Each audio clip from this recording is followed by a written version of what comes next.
Oi, meus irmãos, graça e paz. Hoje eu vim gravar a aula 4 e eu vou dar o comecinho da aula 4 e Gabriel vai gravar o restante dessa aula. Hoje a gente vai aprender um pouquinho sobre a Bíblia. Eu vou falar para vocês um pouco sobre o Novo Testamento e depois o Gabriel vai falar um pouco sobre o que estava acontecendo historicamente. Politicamente, a religião, como estava se espalhando por lá. É importante a gente lembrar que, como essa aula é curtinha, a gente não pode se aprofundar tanto. Mas é muito importante que vocês usem esse vídeo e essas apostilas como uma base do estudo de vocês.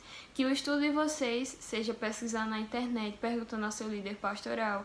Caso o seu líder pastoral não saiba, que é normal também, perguntar aos pastores, ao corpo de pastores e de presbíteros que está aqui para te servir e te ajudar com isso, tá bem? Mas é muito importante que você aprenda e goste de estudar sobre essas coisas. Eu queria que vocês começassem a aula pausando o vídeo já e pegando um caderno, uma caneta e a Bíblia. Eu vou esperar um pouquinho para vocês fazerem isso. Aqui na introdução dessa aula eu vou falar um pouco sobre o Novo Testamento. O Novo Testamento é um conjunto de 27 livros, que tem até aquela musiquinha Mateus, Marcos, Lucas e João, e vai até Apocalipse, e é sobre isso que a gente vai falar hoje. Tem esses 27 livros, e a palavra testamento significa aliança. Essa aliança foi estabelecida em Jeremias, lá no Antigo Testamento. E aqui a gente consegue ver que o Antigo Testamento é muito importante para a gente entender o Novo, e vice-versa. A gente só com o Novo consegue entender a mensagem de Jesus, mas como aqui é uma aula, a gente quer aprender, então é muito importante a gente voltar também. Então eu queria que vocês abrissem a Bíblia em Jeremias, capítulo 31, dos versos 31 ao 34. Eu vou ler aqui. Preste bem atenção. É isso mesmo. Está chegando a hora em que vou fazer uma nova aliança com Israel e Judá. Isso é Deus falando. Não será uma repetição da aliança que fiz com seus antepassados, quando os tomei pela mão e os tirei da terra do Egito. Porque eles violaram aquela aliança, apesar de eu ter feito minha parte como Senhor deles. Isso é o decreto do Eterno. Essa é a nova aliança que farei com Israel. Quando chegar a hora, escreverei minha lei no coração deles. Serei o Deus deles, e eles serão o meu povo. Eles já não farão escolas para ensinar a respeito do Eterno. Eles já terão esse conhecimento, tanto os mais inteligentes quanto os mais simples. Vou limpar a ficha de cada um deles. Vou esquecer até de que um dia pecaram. É o decreto do Eterno. Essa versão de Bíblia que eu estou usando, ela é mais simplificada.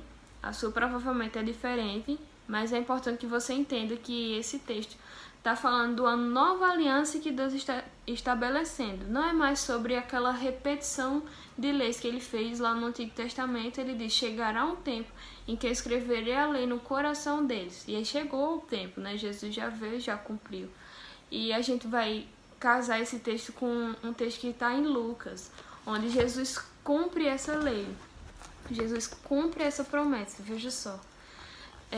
Em Lucas, no capítulo 24, é o último capítulo de Lucas, e Lucas já está no Novo Testamento.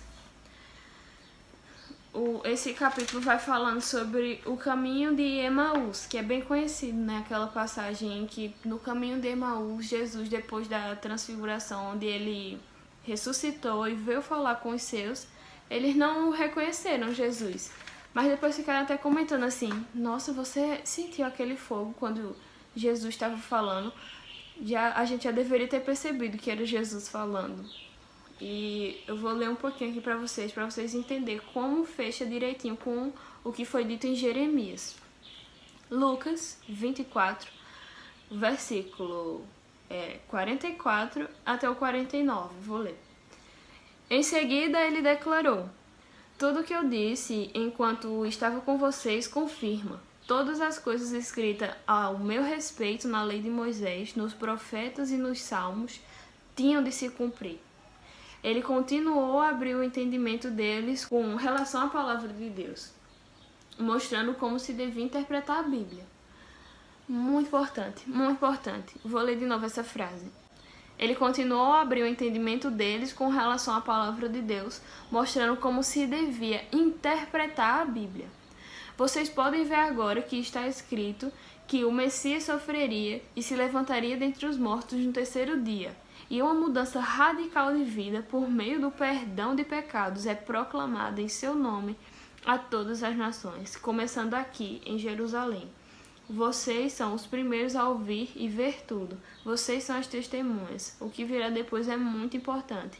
Enviarei o que meu Pai prometeu a vocês. Então permaneçam na cidade até que recebam, até que sejam capacitados com o poder que vem do alto. Amém. Glória a Deus. Que texto tão forte, que texto tão lindo. Jesus aqui está mostrando que fazem parte dessa nova aliança e dessa nova história acontecendo, todos aqueles que são enviados por Deus, todos aqueles que receberam perdão pelos seus pecados e todos aqueles que receberam o poder que vem do alto, que é o Espírito Santo, e que agora proclamam o reino de Deus. Todas essas pessoas que trabalham desse jeito hoje em dia fazem parte da nova aliança. Esse texto foi escrito em grego koiné, que é o grego comum falado na época, lá do Império Romano. Eles falavam grego e não hebraico mais, porque quando Alexandre o Grande começou a governar o Império Persa, ele também governou Israel. E a língua nativa deles passaram a ser o grego. É como se aqui no Brasil, por exemplo, a gente fala o português agora, né? Mas se alguém viesse governar a gente e pudesse acontecer isso, né? Implantar um novo idioma, a gente ia ter que falar o idioma deles. Então o português ia ficar sendo cada vez mais esquecido e a gente ia usar o idioma principal, por exemplo, o inglês. Mas lá aconteceu assim, que todo mundo falava hebraico e depois todo mundo começou a falar grego. Era o idioma principal da época. E como todo mundo falava grego, ninguém entendia mais a Bíblia antiga, né? O Antigo Testamento, porque foi escrito em hebraico. Então precisou de pelo menos 70 sábios, por isso que vem essa palavrinha Septuaginta. Foi de 70 a 72 pessoas, sábios, que traduziram do hebraico para o grego. Por isso, sempre que vocês ouvirem agora o Septuaginta, vocês vão entender que é só a tradução do hebraico para o grego, que usou 70 pessoas. Foi cerca de 70 pessoas. Eu vou explicar um pouquinho agora sobre a classificação desses livros do Novo Testamento. É assim, começa com os 4 evangelhos, né? Então, vamos ter os evangelhos, depois vamos ter o livro histórico, depois as cartas, e, por último, o Apocalipse. Então, são 4 partes. Começando com os 4 evangelhos, que é Mateus, Marcos, Lucas e João. Depois vem o livro histórico, que é Atos dos Apóstolos, é o livro histórico. Depois vão vir 21 cartas, que 13 são de Paulo, que são Romanos, 1 e 2 Coríntios, Gálatas, Efésios, Filipenses, Colossenses, 1 e 2 Tessalonicenses, 1 e 2 Timóteo, Tito e Filemão. Todos esses foi escrito por Paulo.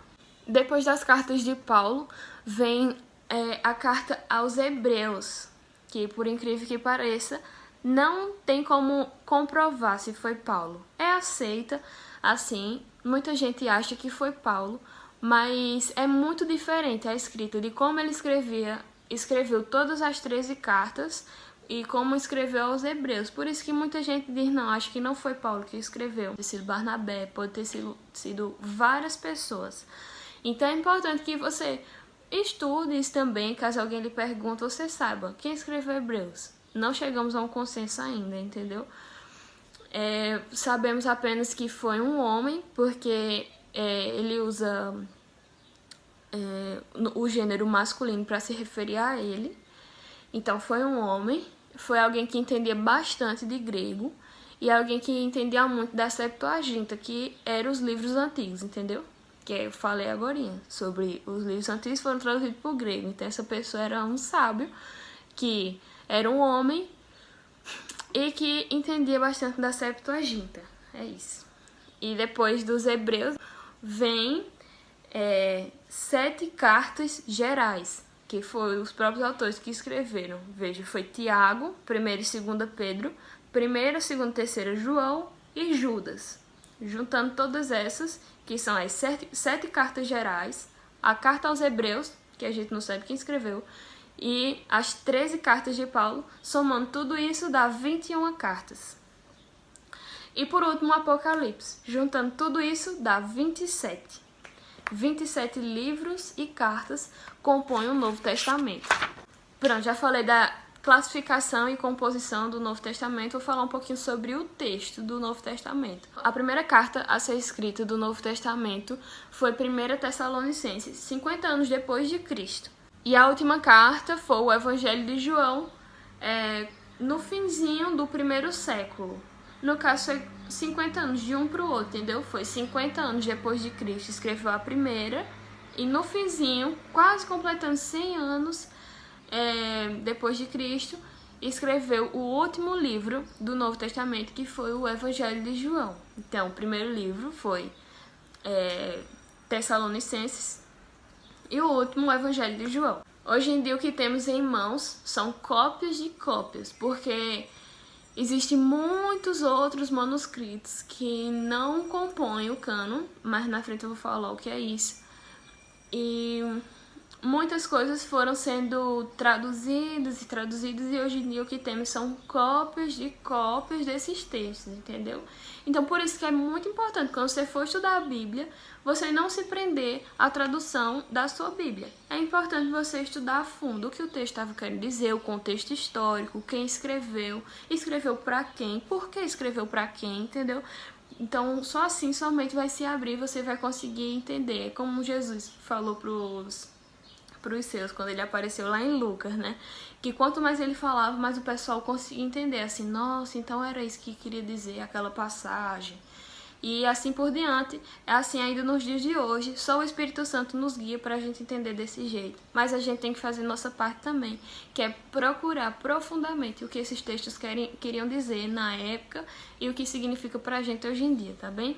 Agora eu vou falar um pouquinho sobre o cânon do Novo Testamento. Cânon vem da palavra canon, com K-A-N-O-N, canon, do grego, e que significa regra, norma. E esse cânon é como se fosse assim, um consenso, teve que chegar a um consenso para poder dizer, pronto, esses livros vão participar do cânon, da conjuntura, da regra, da medida, que é hoje em dia, que o Novo Testamento é hoje em dia.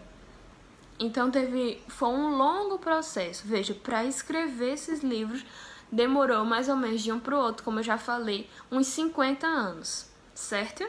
Então, só para escrever foi uns 50 anos o Novo Testamento que a gente tem hoje em dia. E para aprovar, aí foi um pouquinho mais de tempo. No 2º século, no caso 200 anos depois de Cristo, foi aprovado os 4 evangelhos, Mateus, Marcos, Lucas e João, e algumas cartas de Paulo. E apenas no 4º século, 400 anos depois de Cristo, é que houve um consenso, uma unanimidade. Chegaram, enfim, 27 livros no Novo Testamento. E para participar do cânon, esses livros eram avaliados de algumas formas, e a principal delas era a apostolicidade.